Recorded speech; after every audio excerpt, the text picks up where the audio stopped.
بسم اللہ الرحمن الرحیم۔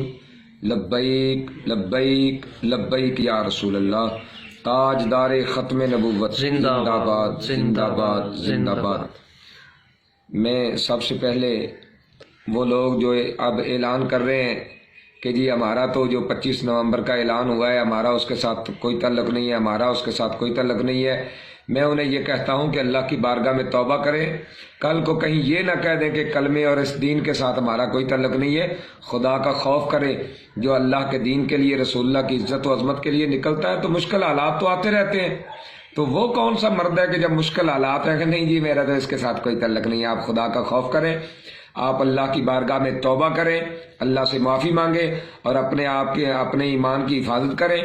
اور دوسرا، جو ایک حقیقت ٹی وی پہ شیطان آتا ہے، میں اس شیطان کو بھی متنبع کرنا چاہتا ہوں، جو کہہ رہا تھا کہ یہ جماعت اب نہیں بچے گی، ان کو نہیں چھوڑا جائے گا۔ تو ہم نے تو بیت اللہ محسود کو نہیں چھوڑا، ہم نے حکیم اللہ محسود کو نہیں چھوڑا، ہم نے تحریک طالبان کو نہیں چھوڑا۔ میں آپ کی اطلاع کے لیے عرض کرنا چاہتا ہوں کہ تحریک طالبان ہو، بیت اللہ محسود ہو، حکیم اللہ محسود ہو، وہ سب دہشت گرد تھے۔ ان دہشت گردوں کے ساتھ الحمدللہ تحریک لبیک یا رسول اللہ کا کسی قسم کا کوئی تعلق نہیں ہے۔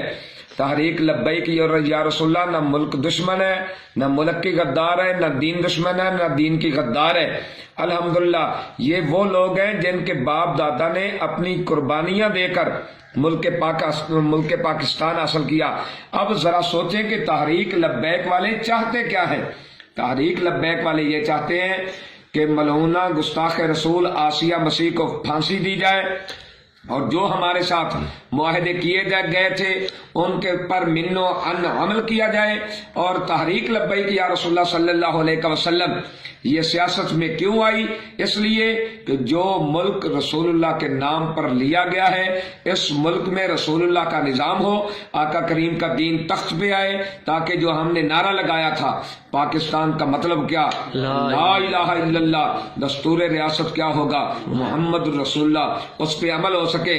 اور میں ان شیطانوں کی بھی بتا دینا چاہتا ہوں کہ جو لوگوں میں بزدلی پھیلا رہے ہیں، مشکل گھڑیاں زیادہ دیر نہیں ہوتی، اس کے لیے آپ کو پریشان ہونے کی بھی ضرورت نہیں۔ الحمدللہ ثم الحمدللہ، قائدین بھی پر امن ہے اور کارکنان بھی پر امن ہے اور پر عزم بھی ہیں، اور ان کا جذبہ دیدنی ہے۔ الحمدللہ ثم الحمدللہ، رسول اللہ کی عزت و عظمت پہ پہرا دیتے ہوئے ہمارا مال جائے، ہماری جان جائے، ہماری اولاد جائے، ہمیں ایک لمحے کے لیے بھی اس کی پریشانی نہیں ہے۔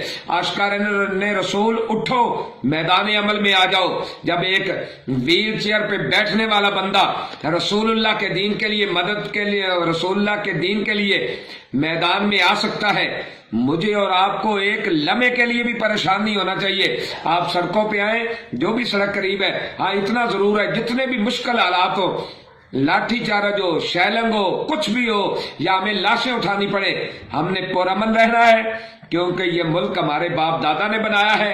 سب سے پہلے ہمیں ملک کا امن عزیز ہے، تو آپ نے کسی قسم کا تشدد کا راستہ نہیں اختیار کرنا، یہی ہمارے قائدین کا آرڈر بھی ہے۔ اور پرامن احتجاج ہر علاقے میں، ہر سڑک پر، ہر گلی میں، ہر محلے میں ہونا چاہیے، اور دنیا کو پیغام جائے کہ ہم وہی لوگ ہیں جو رسول اللہ کے وفادار ہیں، جو ملک کے وفادار ہیں۔ لبیک لبیک لبیک یا رسول اللہ، تاجدار ختم نبوت، زندہ باد زندہ باد۔ دیکھو دیکھو کون آیا، محمد عربی کا دین آیا، آیا آیا دین آیا، آیا آیا دین آیا۔